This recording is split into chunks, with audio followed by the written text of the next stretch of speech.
it looks like there's at least 2 off-road bikes there that are street legal, and then kind of an off-road bike, a Supermoto. That's one option. The second option, I guess, is that they could stuff the 300 motor in there, which would be a world of difference for the bike. November 23rd is finally here, and I'd say that we got a few interesting bikes dropped from Kawasaki. We made a video a while back speculating as to what the new bikes would be from Kawasaki on November 23rd, and I think we hit it right on the nail. So let's go ahead, get into the new bikes here. We'll talk about them, of course, what they are and what that means for the 250 owners, new people into the brand, and I guess overall for Kawasaki's lineup in general. So as you guys can see here in the background, we have a 2018 KLX300 and a 2021 KX450X. So if that says anything about me, it means that I prefer off-road bikes, obviously, and well, KLX300 is not stock anymore. Just real quick, 351 big bore, full Barker exhaust, custom dyno tune ported head, bored throttle body. That's the gist of the performance stuff. So as you can see, I definitely wanted some more power out of the KLX300. In 2018, when I got the bike, they only had the KLX300, not the KLX300R. And well, this was my first street legal bike, and I upped the power pretty quickly within a year. So jumping straight into it, as you can see here are the 5 bikes that Kawasaki released this morning. We have the ZH2SE, ZX10R, ZX10RR, and then probably what I care more about than the street bikes, the KLX300 and the KLX300SM. So we're gonna jump right into it here, the KLX300. Let's go ahead and get to the specs, because a big question for you guys now is the 250 or the KLX300. What's the difference? Is it worth the upgrade? Should you get a 250, upgrade it yourself? Does the 300 make that much more power? Jumping into the specs here. So as you can see, the price is $5,600 to $5,800. I'd assume the higher price is for the camo. So from the initial release, what is different here? Well, the power, of course, it's the motor out of the KLX300. It's 292cc. The bore size, you guys can see, bore and stroke 78mm by 61.2 millimeters. And then the compression ratio, 11.1 to 1. So, of course, has a bigger bore than the 250. Compression, well, that is the same. As you can see here, compression ratio for the 250, it's 11.0 to 1, so pretty dang close to the KLX300. Of course, the bore size is smaller because it's 250, but the stroke stays the same, 249cc. So what does that mean power-wise for the 250 versus the KLX300? Well, a lot of people with the KLX300R, they've been commenting on my dyno video here for the KLX351. They're like, huh, wow, that's a lot of money to spend for a bike that makes less power than the KLX300. They say the KLX300R makes 32 horsepower. This dynoed at about 31 wheel horsepower. So 32 horsepower, I'm thinking that's probably at the crank for the KLX300, which means wheel horsepower, if that's true, is probably around 26-ish. But no one's put it on the dyno yet, so I guess we don't know for sure, do we now? So it's a little bit different situation for me here because, well, if I want to, I'm obviously gonna do a bore kit on the bike, and I don't really care what it comes with. I'm just gonna put it on myself. But I realize obviously a lot of people are just gonna buy the bike, ride it from the factory, maybe put an exhaust on it, get a fuel controller on it, and that's all they want to do. So if we're talking stock for stock, obviously the KLX300 is a lot more potent motor. It has a lot more potential. Stock for stock, like I said, with the KLX250 versus the KLX300. The 300, you uncork that thing, and there's a whole list of mods for the old KLX300 that are going to apply to the new one, just like it did here with the KLX250. So you're going to be able to uncork it, Barker exhaust, or you can just take out the spark arrestor with the KLX300. You're going to be able to do the fuel controller. There's going to be tunes coming out for that. So I fully expect when that thing is uncorked, it's probably going to make, I'd say, around 27-ish, maybe 28-ish. But we recently uncovered with the KLX250, the reason that it's not peaking higher is because of some sort of ignition retard up top. So are they going to do that with the KLX300? Because it is a street bike, they have to meet certain emission standards. I don't know if they do that for safety of the motor. I don't really think that would be very good for the motor to retard the timing that much. Of course, another reason the KLX300R could make that much more power is because It's an off-road only bike. They don't have to worry about all that emissions junk. They don't have to worry about smog and all that, which I had to take care of if the Department of Environmental Quality is watching this. I mean, I didn't even touch it because, yeah, I didn't do any of that. So getting back on track here, the KLX300, it's obviously gonna have more potential for more power from the factory. It's gonna be pretty easy to get the power out of it because you're just gonna have to put an exhaust and tune it. It's probably gonna be similar performance to the KLX250 here with that EJK and just the 351. 351 is probably gonna have more torque, but this 300 motor is probably gonna be able to rev out a little bit better. One thing worth noting though here is stock for stock, the KLX300 versus the KLX250. For $200 more, you get the KLX300. You don't have to do the work yourself to get the power out of it. All you have to do is the exhaust, which is a pretty simple thing. Fuel controller. So for $200 more, you get more power than the KLX250. If you were to do it yourself from a 250 to a 300, the cylinder is probably going to cost more than $200. So that's another important factor in influencing your decision here and comparing the two bikes. Another great thing about this is Kawasaki, the KLX300.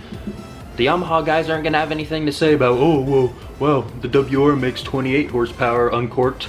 So now we have the KLX300, but of course, there's always gonna be bickering. I bet the comments in this video are probably gonna say, wow, you need 50 more cc's in order to compete with the Yamaha. Great job, Kawasaki. I see it coming, so go ahead and comment that down below because it's just gonna help this video out. Now, if you're like me and you're gonna put the money into it to upgrade it yourself, is it really worth it to wait for the KLX300, or should you just pick up a used or leftover KLX250? If you're gonna mod it anyways, what should you do? So we'll go ahead and talk about the suspension here in a second. Timestamp is down below for that, but KLX250 here, it's kind of the same dilemma with the carbureted bikes. They both use the same head style and the cylinders are compatible. An upgrade for the KLX250 was to put a KLX300 cylinder on it.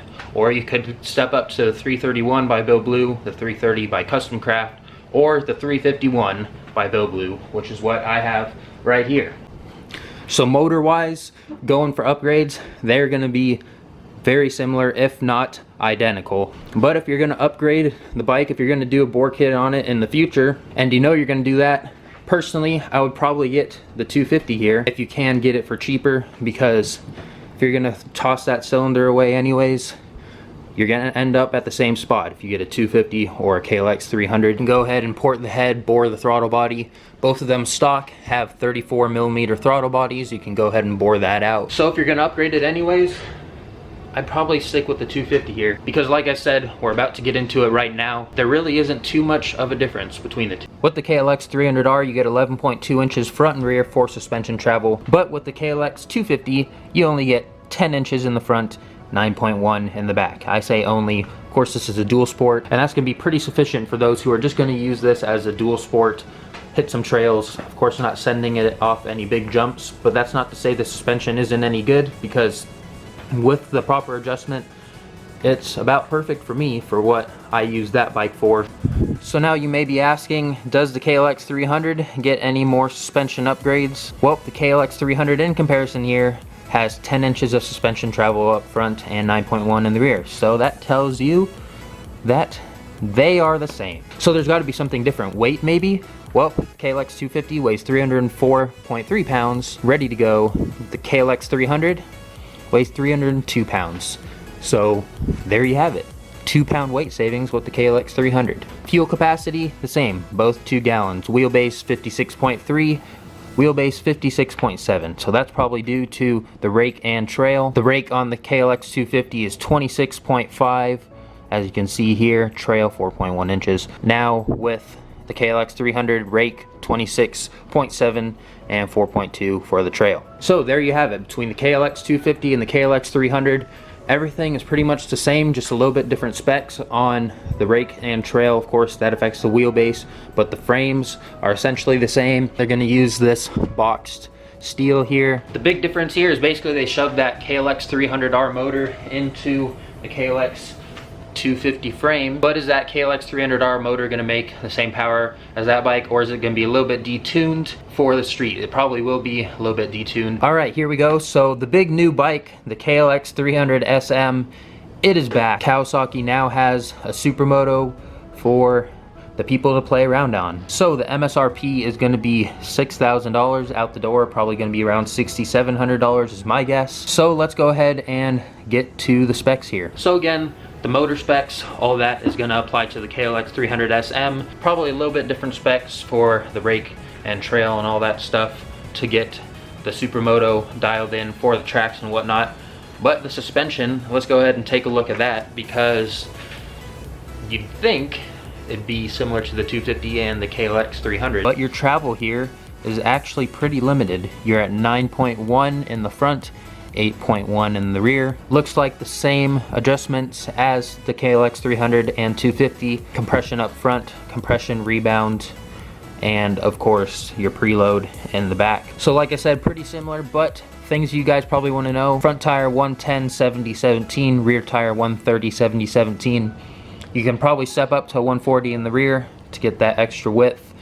The brake size, 300mm for the front, 240 for the rear. So the rear 240 is the same as the off-road models, but the front you get 50 more millimeters from 250 to a 300. So bringing the Supermoto with that motor, that's a pretty great move for Kawasaki, because a lot of people are telling me to get Supermoto wheels for my KLX right here, which I will definitely do. But if you want the extra suspension travel and you want to have both setups, because you're going to be going on the trails, you're going to get more suspension travel with the base KLX 250 or 300, and then of course you can just swap over the parts from the Supermoto, wheels, brakes, all that good stuff, and then you'll have more travel for when you do want to go off-road. So there you have it, everybody. Kawasaki's new off-road slash Supermoto dual sport models are finally here. Great options for people looking to get into Kawasaki dual sport fun machine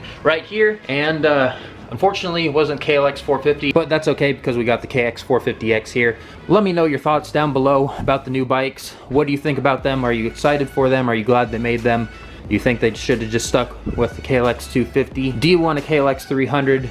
So that is going to do it for today's video. Stay tuned here. I'm going to be pumping out a bunch of content. KLX, KX here, Bronco video, Corvette, all that stuff. I'm just going to pump out content, stuff that I like to do, and it's going to be a fun time. Hopefully at the end of this week, I'm going to be taking the KLX on the trails to test out my wrist here, so that way we can get on the trails on the KX. But if you enjoyed today's video or found it useful, give it a big thumbs up, share it to your friends and those who may enjoy it or find it useful. And of course, if you're not subscribed, go down there, hit that subscribe button, get the bell on to keep up with all the action. So with all that being said, join the club, and I'll see you in the next one. I'm the motherfucking greatest, yeah, I'm the greatest. Bitch, my competition, they just don't fit that niche. You could try to take a shot at me, I will not flinch. I try to jack at my sound and then I flip that script like I ain't doing no favors. See me walking around with all that moolah, baby. Girl talking to me, telling me that I was a savior, yeah. Yeah, I think I'm a taker.